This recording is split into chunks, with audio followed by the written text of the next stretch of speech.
And late today, Paradigm Group released their third quarter profits over $2 billion at the expense of tens of thousands of unsuspecting youth. Paradigm founders Dr. C.K. Bailey and Professor Griffin Trousseau were not available for comment.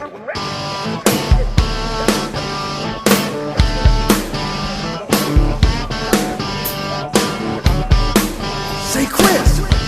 Yo, man, you seen Blonde Connie? Man, that chick been acting weird.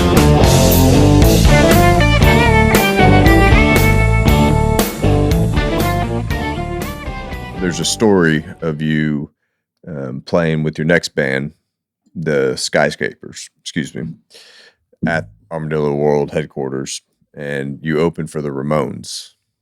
Skyscrapers was an extension of Franklin's Mass insofar as it comprised Jimmy Siraj. See, we had gone on a hiatus by 1970, I'm going to say by 1974, 75, we'd kind of hit our nadir. And we still didn't have a record deal, just still didn't have a good manager or whatever. Right. And we just got exhausted, to be honest with you. You know, we just kind of burnt the bridge at both sides. And I can't look at you for another 6 weeks, bro. You know what I mean? Yeah. It's like... And I'm sorry, you're playing drums at this point. Gotcha. I played drums and sang. Okay. I was a singing drummer. I was influenced by, again, Grand Funk Railroad, a drummer named Don Brewer, who could sing. And oftentimes their lead singer, Mark Farner, would do harmonies with that drummer or some songs. Have you ever heard the Grand Funk song, We're an American Band? Yeah. The singer, the drummer is singing that song. Okay. I didn't realize that. Yeah. Gotcha. So it wasn't uncommon in that era where you had like drummers that were like lead singers. Yeah. And people famously, you know, forget that like a lot of the greatest frontmen were drummers first. Like James Brown was a drummer first. I didn't know that. Steven Tyler was a drummer before he was a lead singer. Iggy Pop was a drummer before he was a lead singer. You know what I'm saying? So I gotcha. It's not that far afield. Yeah. So there was a real fantastic drummer named Buddy Miles, had a band called The Electric Flag. They were basically based out of Chicago. He became good friends with Jimi Hendrix. And so when you hear about Jimi Hendrix, the Band of Gypsies, the Band of Gypsies is Jimi Hendrix with Buddy Miles. And Buddy Miles is doing a good portion of the vocals on that Band of Gypsies album, right? So he was a big inspiration. But so was Grand Funk Railroad. And even going back to the first wave of the British invasion, there was a group called the Dave Clark Five. They came out in the first wave behind the Beatles and the Rolling Stones. But they caught my attention because I told you how sharp the Beatles looked when they first showed up. Right. We were like, wow, these guys look like they're from the future. You know what I mean? Yeah. And the Dave Clark Five looked just as impressive, except he had his drum set like right up front, had a double bass drum set, which was very unusual, but it looked cool to play drums and sing. So I figured it out because I could always sing and I love to sing. So I say that to say, being exposed to songwriters at a very early age was the thing that kind of lit my fuse to become one. I never aspired to be one until it got to the point to where I learned how to play the drums. And once I learned how to play the drums, the thing about drumming is that you become somewhat of a polymath, meaning you pay attention to everything that's going on in the band, not just what you're playing. I see. When you become a drummer, you become attenuated. You become a really good listener. You have to. Because you're trying to pick up your accents and your cues. You know what I'm saying? That's to drive a song, you have to know where the accents are. And as you become more sophisticated and you learn the skill of dynamics, meaning to learn to play quietly, right, so that you have some place to build a crescendo, right, you know what I'm saying, for dramatic effect. Right. By the time I had gotten those chops, by the time I had become sophisticated as a drummer, I had become really confident as a singer.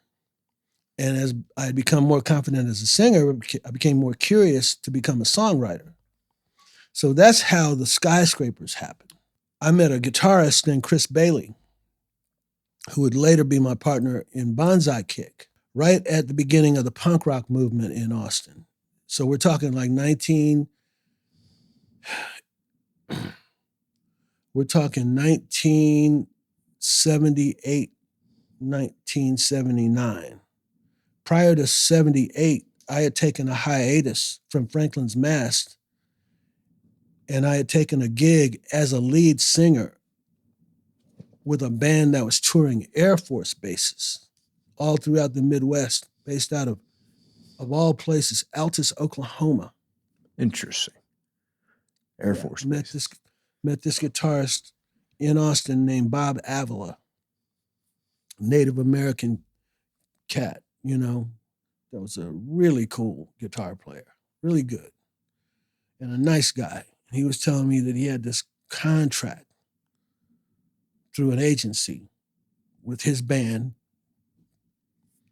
to play all through the Midwest at these Air Force installations, and they were big paying gigs, right? Like I think the minimum that you got on a nightly basis was like $1,500, which was like crazy money to me at that time, to play cover tunes, right?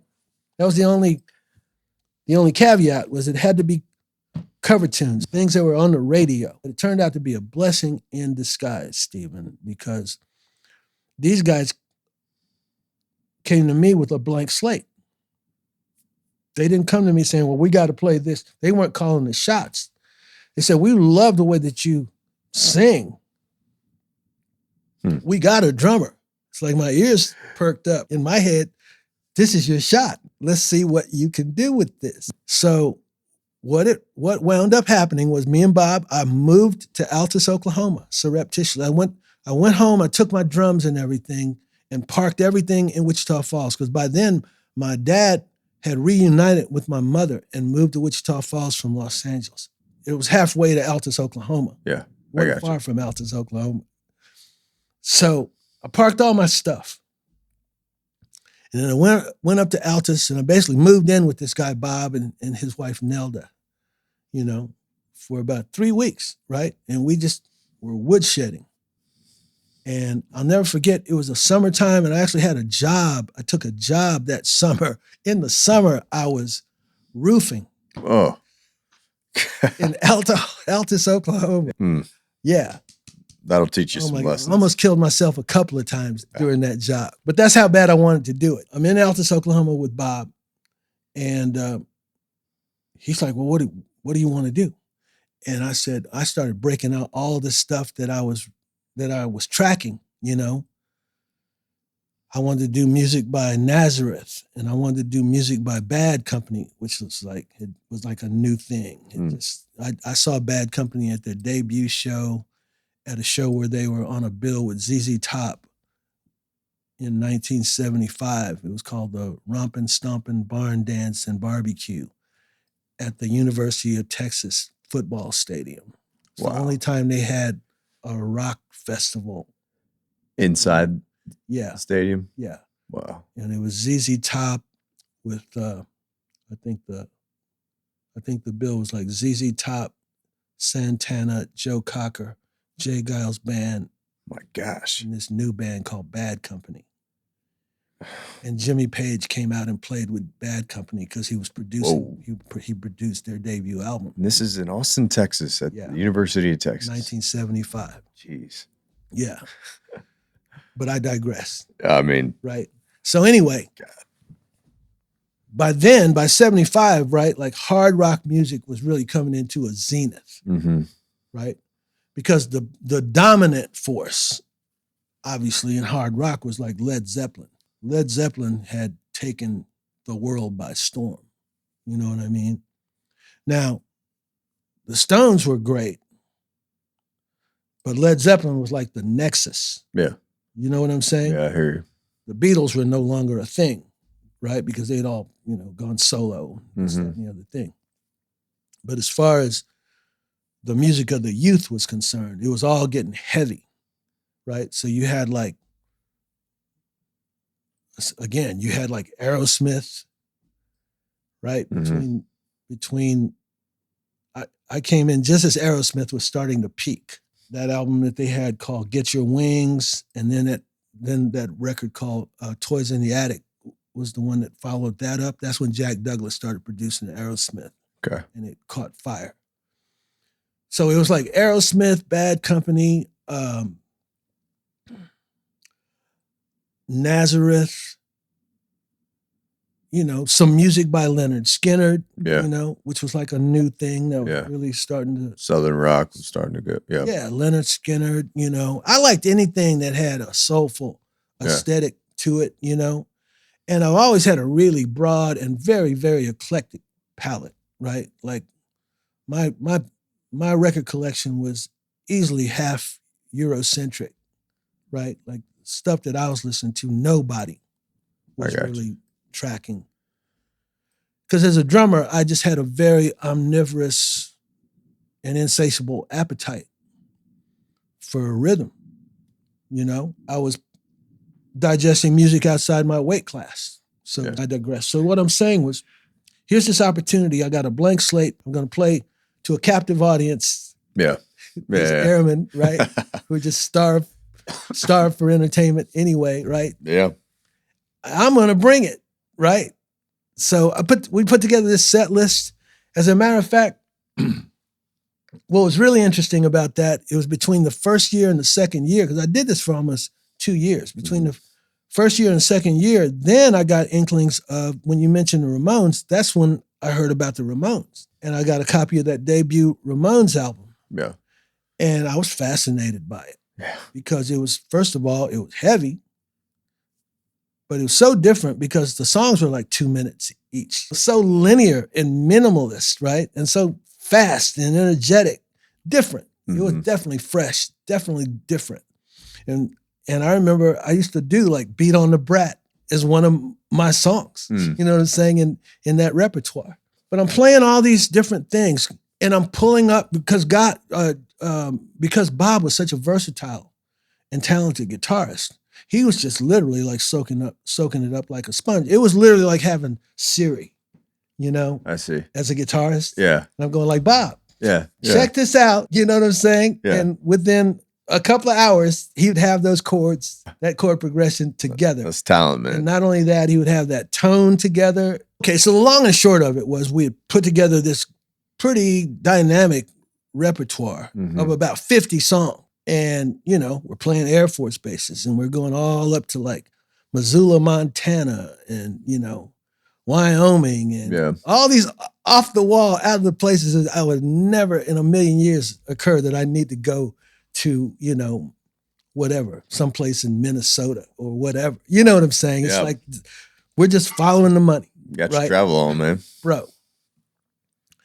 And the audiences started eating it up, right? And the thing was, I'm dressing flamboyantly for these shows. I see. Because now it's like I'm pulling all the stops. Yeah. Yeah. Well, and I'm just trying to figure out who is Bevis Griffin. Yeah. You dig what I mean? And I mean, my hair was like explosive. You know what I mean? It was big, and I used to get rollers and all these hair rollers and all these things. And it's kind of like when you see that era of Prince around right about the time of like Little Red Corvette. My hair was kind of like that already. I got you. You know what I mean? Like, and we're talking like, 1977. Yeah. Right? Because I'm 5 years older than Prince. Okay. I think Prince got signed in 1979, something like that, when he was about 18. But that's a sidebar. My point was, I'm not tracking anybody. My influences were already baked in. Yeah. It was Jimi Hendrix and Sly. Yeah. And they had already done it bigger and better. And now I'm just taking those aesthetics, trying to mold them into my personal, make it yourself. My personal style. And the audiences were responding very well to it. You'd be surprised. You'd think in the Air Force, what? No, man, they were like really into it. You know what I mean? They needed it was rock and roll. Yeah. It was rock and roll. It was not the Air Force. For 90 minutes, they were not in the service. They're drinking beer and throwing down. So the tail end of that was when I said, I'm coming back to Austin now got a brand new bag.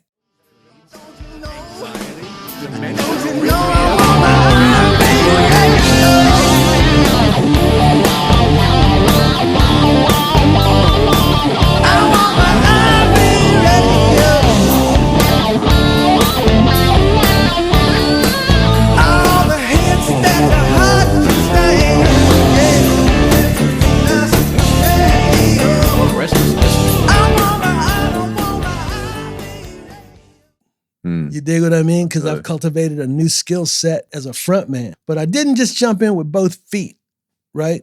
The idea was I was talking to Jimmy about the idea of forming a band, theoretically, with another drummer, with him as my guitar player. But then I met Chris.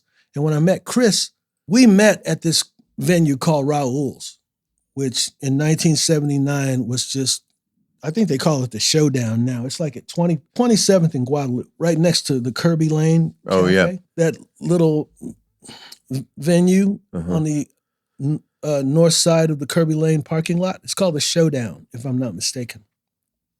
Okay. Used to be Raul's. Okay. Run by two Hispanic guys. I'm trying to imagine. And it used to be like a Mexican bar, like a Tejano bar, you know, kind of like a conjunto music bar. Yeah. And these guys were like looking for an edge to bring more clientele in because of the university. They were adjacent to the University of Texas. They were just trying to figure out what they could do to bring more students there. So that was right down the street from where Hole in the Wall is right now then. Yeah. Yeah. Yeah. I got you. Hole in the Wall was already there. Okay. Right? But it wasn't a thing yet. To speak of. Sure. Okay. It's kind of a dive. It was a dive bar in those days. It still is. Well, I'm just saying it was. Trust me. Yeah. In those days, it was legit. It was legit. Yeah. You know what I mean? I got you. So all I'm saying, I'm not throwing shade on the Hole in the Wall. No, neither am I. All you Hole in the Wall fans. No. I'm not doing that. But because I played there many times. But what I'm saying is Raul's innocuously shouldn't have happened because it was just a matter of weird circumstance. Yep. What it transpired was 1979 was the year that the Sex Pistols came through Texas. Okay. They played 2 dates, one in Dallas and one in San Antonio. I saw them in Dallas. Most of my other friends saw them at San Antonio, this place called Randy's Rodeo. Yep.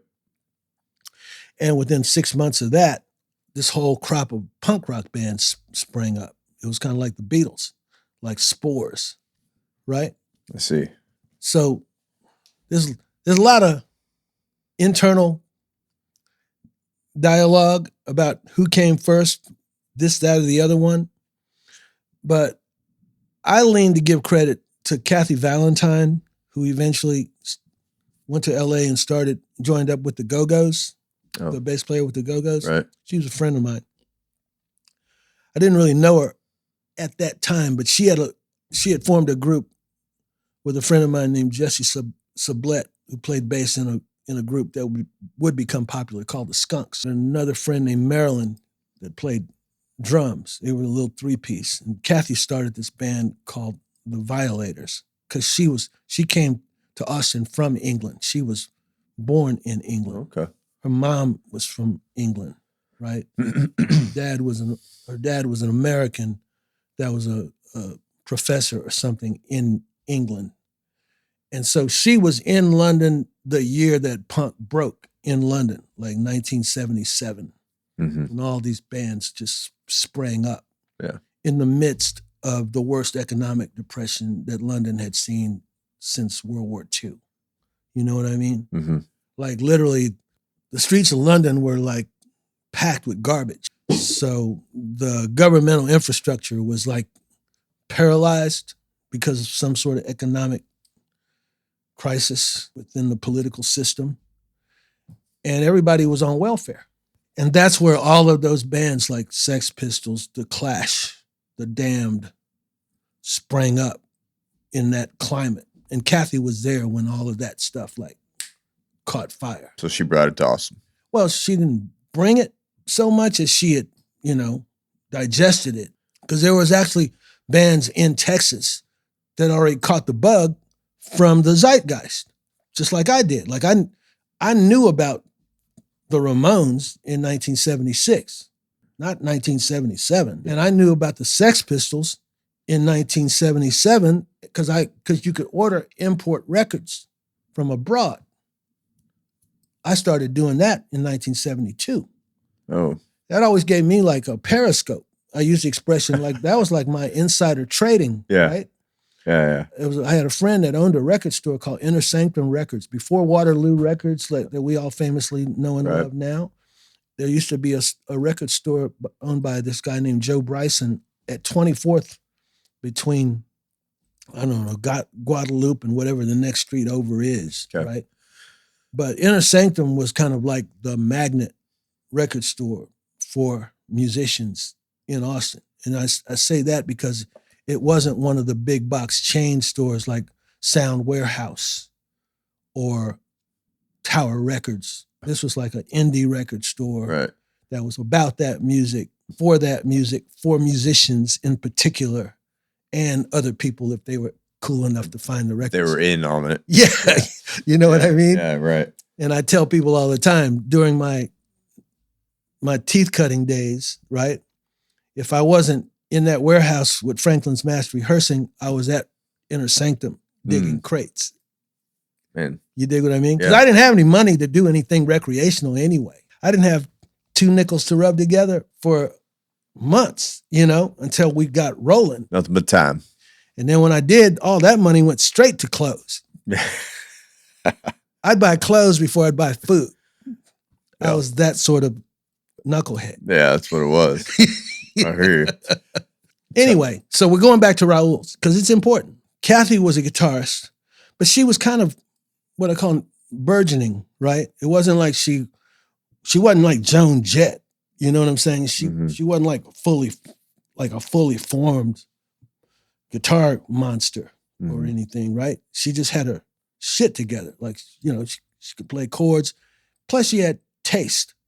But what she did have was a partner named Carla Olson, who was a little older, who was also part of the Crackerjack clique. But Carla was this beautiful young lady with long blonde hair, like down to her waist, kind of like Joni Mitchell, very pretty. But she actually had like chops, like for real, right? Because she used to jam, like John was her boyfriend. John was like a guitar monster. John eventually went on to play with people like Bob Dylan and, wow, Robert Palmer. He had a fantastic career. One of my best friends. But Kathy and Carla together were kind of like a Mick and Keith type I got yin yang thing. And Kathy had like the attitude. She had the look and the vibe, and she was like a little, what I call like leather Tuscadero, just to wear like a little bike jacket, tight black jeans, and she was wearing her jeans ripped up, Doc Martens, you know what I'm saying? Yeah. And she was cute, I tell people all the time, Kathy Valentine reminds me of Shirley MacLaine, the actress, the cute face, but she's kind of like a little bit of a tomboy insofar as, she wasn't like super prissy. Right. You know what I mean? Done up and everything. She was like Joan Jett in that regard, gotcha. Right? Like she was like, she could hang with the dudes, you know what I mean? And she was smart as hell, Her mother was a writer and very intelligent. So she was savvy. And so they had this group, the Violators, and they got their foot in the door at Raul's like very early on. And I could arguably say they might have been the first punk band at Raul's. Others might argue that there was another group that kind of got to that venue before them, but it's immaterial because the fact of the matter is that once the Violators got on that scene, the scene started to catch traction, right? And a lot of quote unquote nascent little punk rock upstarts could get in because Joseph, the guy that owned it, wasn't picky about the talent, right? Yeah. He was just, all he was concerned about is having bodies in the club to sell beer. He didn't give a damn if you could play two notes or 200. Yeah. Didn't make any difference. So as punk rock being punk rock, the whole aesthetic was DIY. And we're not judged on it. As a matter of fact, it's almost a problem if you got too much talent. If you're too tight. Which was the problem with the Skyscrapers. Because by the time we got in there, you know, we're like flexing, right? We're in there, we sound like the Cars or something. You know what I mean? Yeah. And these other guys are just trying to scratch two notes together. You dig what I'm saying? But they got attitude. Yeah. You know, and I'm not throwing shade on any of the nascent punk bands or anything like that, because it's also a generational thing. I mean, by the time that scene started to catch traction, I'm already kind of like a generation apart from those guys. So the only reason I became popular inside of that circle was because I played drums. A lot of these younger bands would draft me as a quote unquote hired gun, like as a ringer, until they could find like their guy. You know? You were the go-to man. I was a guy, because I would mess with them, you know, and a lot of the other musicians of my caliber would not. I see. They kind of had this snobbish, man, I ain't touching that with a 10-foot pole. You know what I mean? Right. Like that sort of thing. Yeah. But I was into the scene. Like I just liked the vibe. Yeah. You know what I mean? I liked the rebellion and the angst and everything and the controversy that went with the punk rock stuff. And then they had this group of Raul's called the Huns that like started a riot, and it made like the 6 o'clock news the next day, right? Because they got arrested, you know what I'm saying? And the police raided the joint, and it really became like punk rock, right? Because it hit like the Austin American Statesman, and you know, it's like Austin's got a punk rock riot. You know what I mean? Now, awesome. Here's where it got really interesting, to get back to the Ramones. So while all of that is going on, you got the Armadillo World headquarters, right? Which is completely well cultivated, right? So Armadillo has basically just kind of gotten its antenna up with the new wave movement, right? And they're not just playing a classic rock people or even the classic blues people or whatever have you. Now they're playing what's happening. You dig what I mean? So I saw Van Halen for $3 at Armadillo World headquarters. Wow. They were like a brand new thing. Wow. I saw the Police for 99 cents. Wow. When they were touring as a debut act, pulling a trailer. Yeah. U2 played at Raul's. No shit. Pulling a trailer, bro. And Raul's was booking all these edgy punk rock bands like the Cramps, you know, and the Stranglers. And then when something bigger would come through, like I remember when Patti Smith first came to Austin, and she played at like the Austin Opry House. After her show, she went to Raul's to hang out. And then the Skunks were playing, and they invited Patti Smith to sit in with them, and that became like front page news. You know what I mean? Like that sort of thing. Legend coming through. Yeah. And like Iggy Pop would play at Armadillo World headquarters, and then after that, we would drag him over to Raul's, you know, to hang out, because he's like the king of punk. Oh, yeah. You know, that sort of thing, right?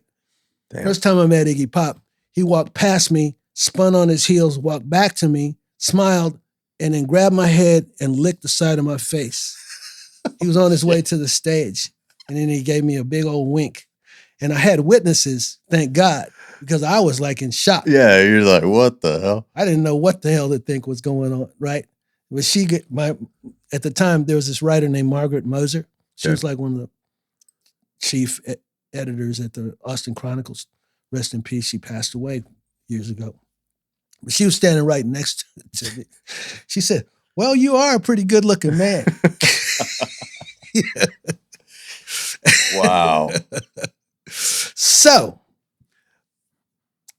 as the Skyscrapers formed, we evacuated the so-called Raul scene because we were kind of too slick for Raul's, the aesthetic of that.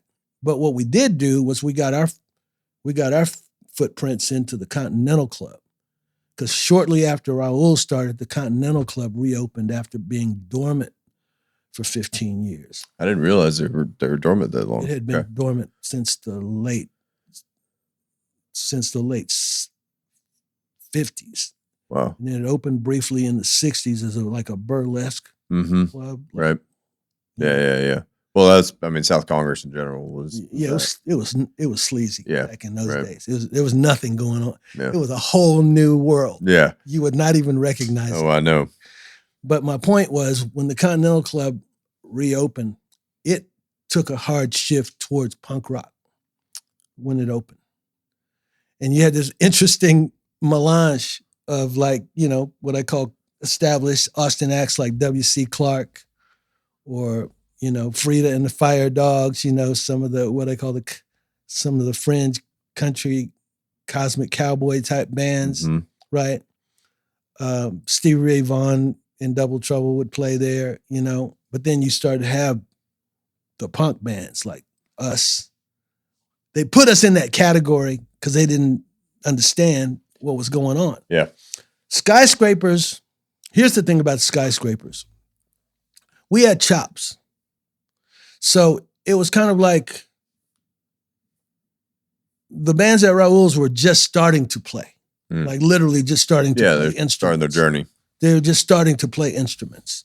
So they were playing with a very, what I call skeletal, rudimentary, bare bones approach. Yeah. But the most popular bands had front people that had a lot of personality or a lot of charisma. Yeah. And that's part and parcel across the spectrum of punk rock lexicon, right? It's like, it's not necessarily that you can shred. Yeah. It's like your attitude and what are your subject matter? Like, what are you singing about? Yeah. You know what I'm saying?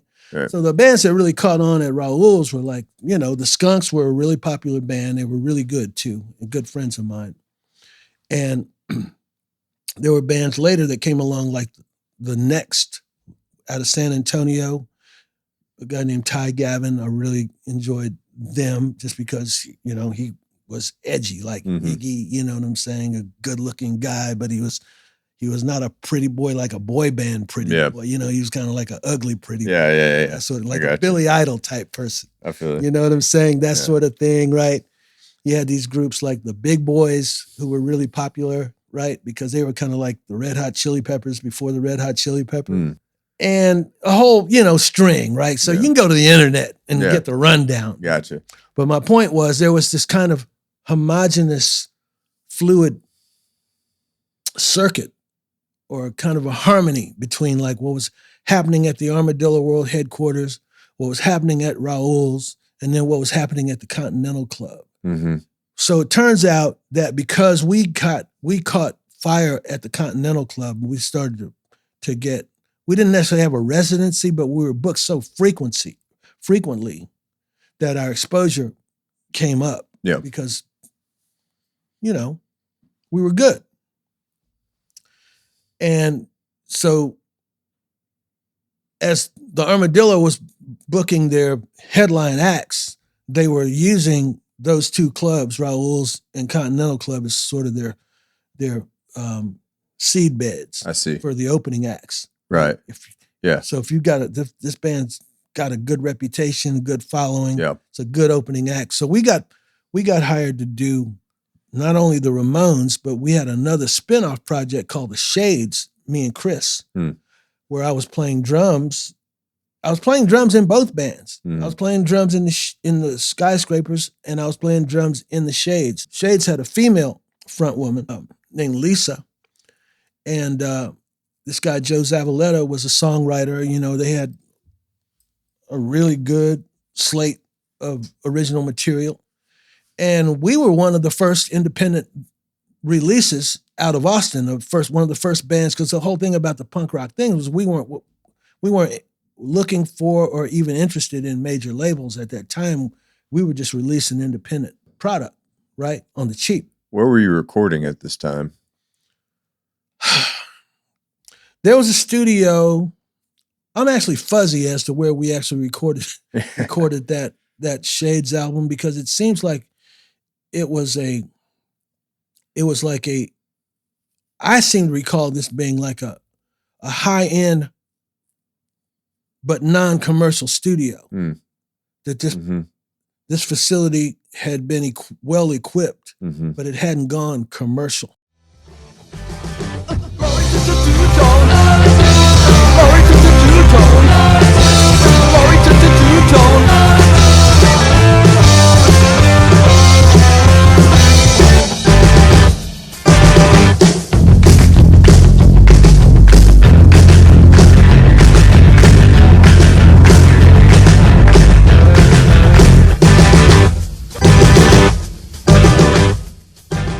But that's a valid question because, to be honest with you, in that era, there really weren't that many commercial facilities available in the city. And studio time was cost prohibitive. Sure. Unless you had a sponsor. Yeah. Or a label of some right. sort, you know. And as I said before, the conundrum was there wasn't really any labels in Austin. Right. But Raul's was kind of like the beginning of the next wave of the music industry, so to speak, because you did start to see a lot of independent product starting to spring up as a result of it. Right. So you can go on the internet, you can see, you know, and of course I can share what I have, but you can know about the Shades because it was one of the first independent releases out of that era. Okay. You know what I mean? Yep. And the 1-2 punch was Skyscrapers opened for the Ramones, and that's a great story. But then within a few weeks, the Shades opened for The Clash. Oh. Yeah. Oh. Can you believe it? No.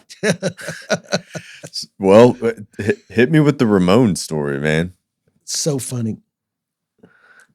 First of all, I think they blindsided my friend Jimmy Siraj. I don't think Jimmy knew like how powerful they were going to be. It was kind of funny because Jimmy's very confident. I mean, which is what makes him a great frontman and everything, right? But I don't think that he was prepared for what the Ramones were going to throw down. Wow. You dig what I mean? Because he just wasn't dialed in. Yeah. Like me and Chris were dialed in. We knew. Yeah. You know what I mean? Yeah. And so that's one thing I remember the most was that after that they had played, like Jimmy was kind of like stunned because these cats came with like a serious backline, right? It was a 3-piece band, but it was like 3 Marshall stacks on this side, and 4 Ampegs on that side. So they sounded like a jet. It was great. I mean, I use the expression, it was a night to remember. I loved it. And The Clash was equally as satisfying, you know? And what was satisfying about that was that they were just so affable. They were just so happy to be in Texas. The Ramones were kind of standoffish in terms of just personality. Okay.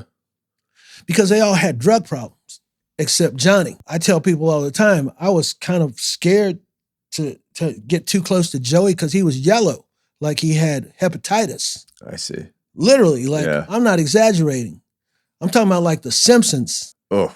You understand what I'm trying to say? And I knew enough to know, bro. Yeah. You need to see somebody. Now, Dee was a hardcore heroin junkie, right? So he was just kind of bleary and somewhat delirious, you know what I'm saying? Affable, funny, you know. But just out of it. But they had Marky Ramone, you know, and he and Joey were kind of like straight edge, you know what I'm saying? So you could talk to them, but they were just kind of like, you know, they were kind of tense. You know what I mean? It wasn't like they were jovial, backslapping. You know, most guys after a gig, it's loose. Yeah. You dig what I mean? Yeah. No, they were just kind of, get that from they were kind of in this kind of stoic kind of space, you know? So did y'all attempt to party with them after? Not so much attempt to. It was just a vibe, you know what I'm saying? Just to see what was going on. I mean, it's like anything else. It's kind of hit and miss, you know? If there's a party mood or party potential, you know, it'll usually just catch fire. Yeah, it'll just pop off. But with these guys, I just didn't get the thing. They didn't strike me as the people I needed to hang out with. Gotcha. That night. Right. Nothing against them at all, because ironically, I would come to know them much better when I moved to New York. Okay. I would see them frequently, and we actually became, you know, very, you know, friendly. But The Clash, on the other hand, was like instant party, because they were like, they were just glad to be in Texas. And they were just about Texas, bro. You know what I mean? It was a hard thing to do. So it didn't take long. They eventually hooked up with like Joe Ely, who was like a big name on the scene back in those days. Joe Ely was kind of like the Bruce Springsteen of Austin, so to speak. Great performer, had a really great following, great songwriter, you know what I'm saying? And Joe Ely actually eventually became good friends with Bruce Springsteen. But my point was, before he really kind of caught his national profile, he was massively popular in Austin. you know. So it didn't take long before what wound up happening was I never really did figure out who was doing what, but somehow he wound up as an opening act for The Clash in Europe, and they just became thick like thieves. So the next time they came like stateside, especially next time they came to Texas, Yeah. you know, it was like Clash and Joe Ely. Gotcha. Because they were like bookends, Yeah. that sort of thing. Yeah. But I think we caught them on like their maiden Texas appearance. Oh, wow. Right? During like London Calling. Yeah. You know? Unbelievable. And they were cool people, man. That's all I can say about it. You know? It's like, you know, Joe Strummer was just cool as a fan and affable, no airs, no attitude, you know, cool, man, you know, smoking cigarettes, drinking beer, you know, and nothing over the top, you know. Yeah. They weren't like out of their minds. By then we were getting so used to rubbing shoulders with all these bands, like, you know. Yeah, the starstruck might have kind of wore off. There was no starstruck. Yeah. Well, you were one of them, right? I mean, yeah, there was no starstruck for me, period. Yeah. You know what I'm saying? I got you. Because I was getting ready to be the next big thing. Yeah. Like in your mind. Yeah. Right? To me, they were like competition. Yeah. Well, you were among your peers, right? And you were. I can safely say, you know, one of the few times where I had that sort of, you know, oh shit, you know, was when I met like Phil Lynott from Thin Lizzy. We had a date, you know, opening for Thin Lizzy, and then we got bumped at the last minute. We were going to open for Thin Lizzy at the Austin Opry House, but we got bumped. There was some sort of technicality with the management. Yeah. Because they were touring with another act anyway. So the third act just basically got bumped. Yeah. But, you know, I was still on the list and everything, and I went to sound check to meet Phil. I admired Thin Lizzy as a band. And he being a black artist from Ireland, you know, was really intriguing to me, you know what I'm saying? And I loved his music. So I literally did go, not necessarily to ask for any sort of special treatment, just to let him know, like, yo, bro. Show your respects. And we wound up just clicking, you know? Yeah. And he says, you got a tape and that sort of thing? And I had this demo tape of this song I had just written called I Ain't Keith Richard. And he thought that was hilarious, right? Because I wrote this song that was kind of like, it was written as a satire, sort of as a cautionary tale. What I was saying was, in the context of the song, was that so many people had become enamored of that so-called elegantly wasted lifestyle. Right. What they disconnect is the fact that Keith Richard travels with a physician on call.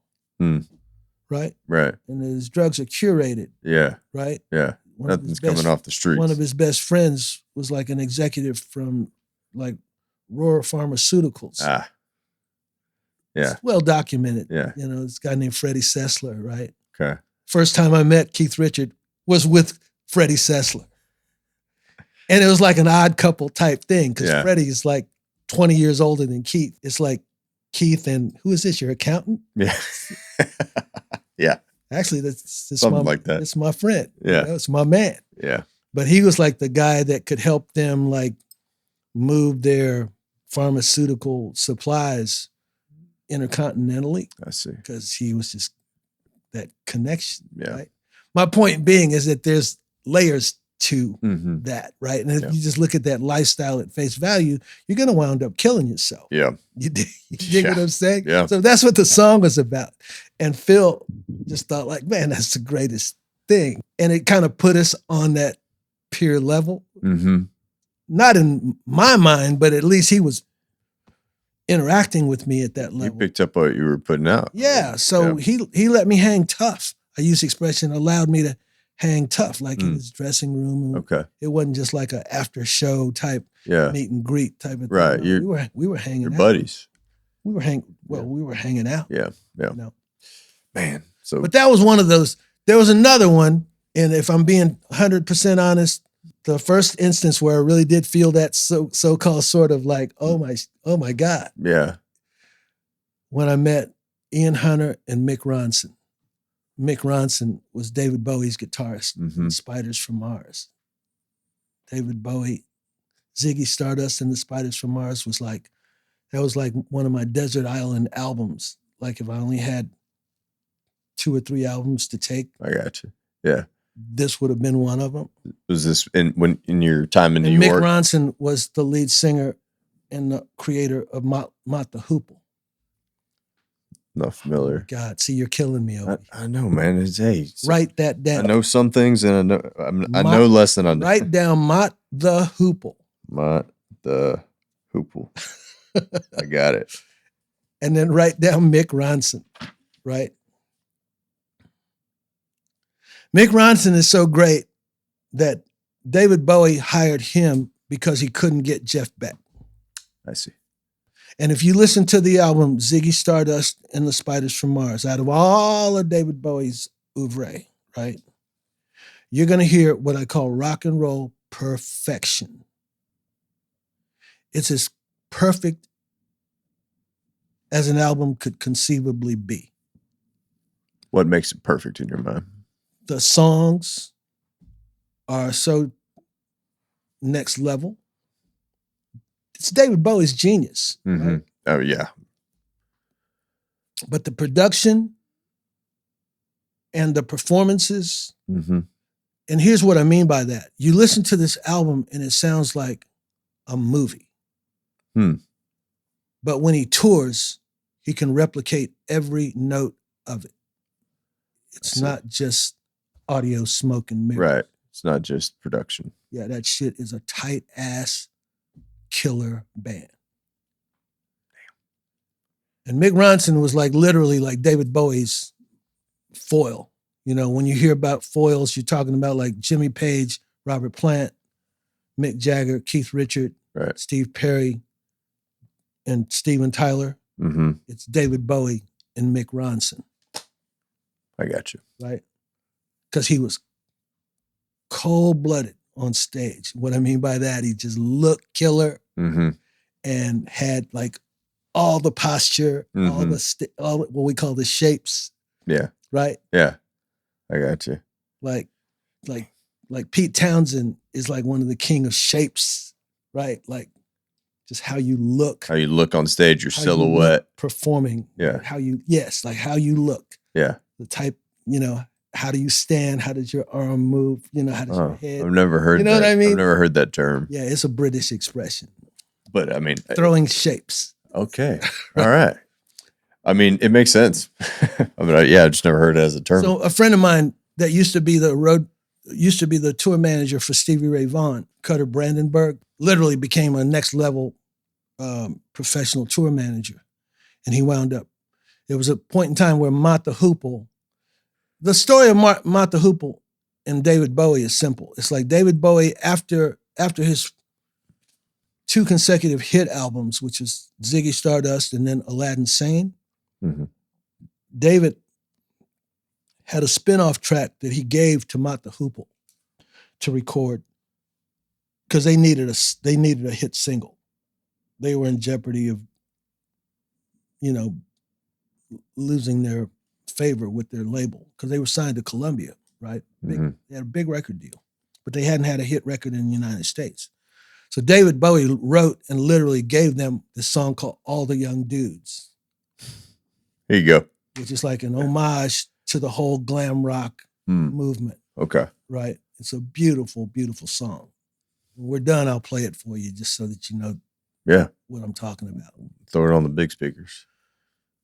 But Ian Hunter is an immaculate songwriter. And when I say that, I mean, I'm talking about like on the same level as a Lou Reed or a Mick Jagger, Keith Richards level, right? He's an immaculate lyricist. You know, he's a keyboardist primarily that plays guitar.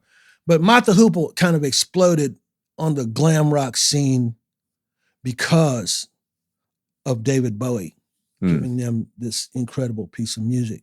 They started out as a typical, what I call Midlands hard rock type band. Yeah. But here's the thing.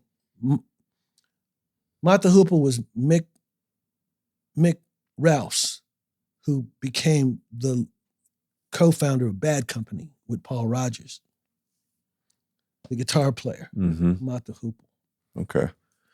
right? So they had an ace in the hole with Mick Rouse Yeah. because he was like a super talent, right? Yeah. And Ian Hunter has got this just this unique, great voice, you know. But he's literally like a poet, like Bob Dylan, as far as lyricists are concerned. I got you. He's deep. Yeah. Intellectually deep. Yeah. Right.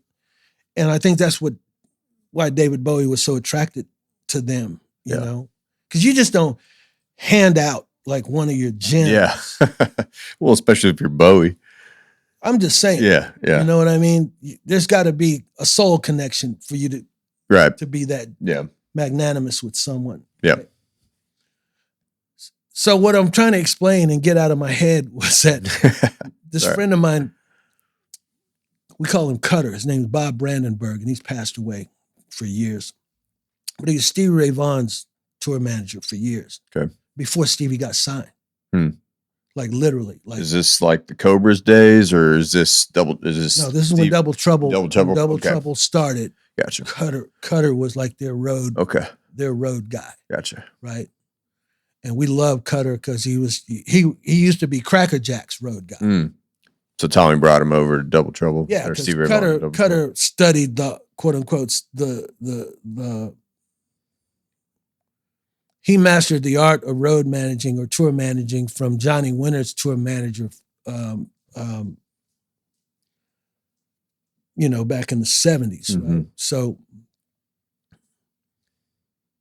he was one of the first professional tour managers in Austin. I got you.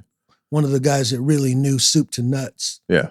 What it takes to take a band from this city to that city, everything intact, everything in line, you know what I'm saying? And everything working before it's time for you to quote unquote hit that stage. Yeah. Right. Yeah. You're going to be ready for prime time. Yeah. So Cutter went on from Stevie Ray Vaughan. He became a tour manager for for Andy Gibb, like the Bee Gees, you know, the Bee Gees. Mm-hmm. Younger brother, Andy Gibb, he spun off as a sibling of the Bee Gees, which was like an international superstar band. Yeah. And he became like a teen idol, right? I see. And Cutter was his tour manager. And then he went from Andy Gibb to Ian Hunter when Ian Hunter had decided he was going to do music with Mick Ronson. And they came to Austin, and me and Cutter were like that. And he's like, yeah, well, come down to the Hilton and I'll introduce you to Mick Ronson and Ian Hunter. I was like, get the fuck. So I had to have several conversations with myself before I went in there. Yeah. You know what I mean? Like, okay, you are not going to go in there. Yeah. Fanboying. Saying something crazy, right? Like, you know what I mean? Like, had to go through this whole thing, right? Yeah. Looking yourself in the mirror, pointing at yourself like, hey, you will not fanboy. To wrap up our last 10 minutes here, I did want to ask Austin, specifically Austin music. When you think back to those times, what do you think was the best part about the city that you lived in, and from a music scene standpoint? And I know that might be a longer than a 10-minute answer, but my point is, when you think back to those times, what's the first thing that comes to mind? I loved the what I call the natural elasticity that everyone extended with each other. Because what you wouldn't understand unless I break it down for you was it's like as I at that time would identify myself as a hard rock artist per se, my closest friends were like the Fabulous Thunderbirds. Like those were my people, meaning I spent more time with Keith Ferguson and Kim Wilson and Jimmy Vaughn and to that extent, Stevie and Tommy and Chris. When Double Trouble were still it was so funny, when Double Trouble were still, not even a national thing at all. And they had like a residency at the Rome Inn on 29th Street. It was this Blue Monday thing going. And of course, I knew all of these guys 4 years even before that, because I first met Jimmy in 1972 or 70. I knew Jimmy when he had like long hair down to his belt. You know what I mean? And he had that group called The Storm when Paul Ray was playing bass before the Cobras, right? Me and Denny Freeman were best buddies off the bat. We wound up eventually, we'll talk about that later, but we eventually formed the Chill Factor together 1988, 1989. But my point was my social circle was very fluid. To answer your question, my particular enjoyment was that I could traverse any genre of music and hang with any musician of any caliber or any genre-specific ideology without any sort of static, right? Like everybody was totally cool, totally liberal. Although we did consider the blues cognoscenti the blues Nazis, right? Because they just weren't as interested in like contemporary runnings of like the Church of What's Happening Now. I see. Month in, month out, week in, week out. Like music for me was like the stock market, bro, right? Like I'm on Dow Jones 24/7, 365. I've got subscriptions to like 3 British newspapers that are nothing but music. And because it's happening in England, I project it, we won't see it in America for 3 to 6 months, right? Because that's kind of like the timeline. And that's what kept me at the cutting edge of what's happening. Read these British weeklies. They'd come out every week and it'd be like, oh, it's T-Rex this week. And next week it's Roxy Music. And then next week it's Peter Gabriel and Genesis. And then next week it's whatever, ad infinitum. Meanwhile, stateside, you got these magazines like Cream or Circus, and of course Rolling Stone, right? But they tend to be talking about things that have broken. I see. Things that have sold a lot of records, and now it's starting to happen in arenas and large ballrooms. It's hard to find out like what's happening like at a so-called club level. And then there was this magazine out of New York called Rock Scene, which was just that. I see. The club levels. They were interested in like what was happening, what's standing on the verge of making a breakthrough. So see, we didn't even have the Austin Chronicle until like 1980. Most of the press that I would ever generate from performing would come from like the University of Texas, the Daily Texan newspaper. You'd have like journalism students coming around to the clubs, and they'd be writing. That was the only way for the Daily Texan. Word came out. And if you did something really fabulous, then maybe it would leach over into the Austin American Statesman. But that was a real rarity. Gotcha. Right? Until the Chronicle really caught fire and really started to grind. That was the beginning of the Austin music culture writ large.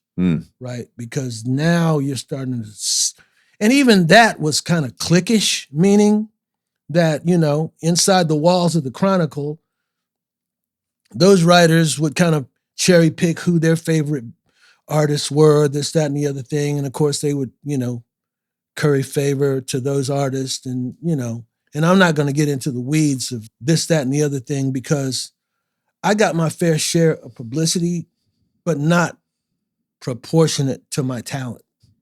That's just in retrospect. And that's just me being real. That's just an honest take on it. And I think part of it was just because I had such a strong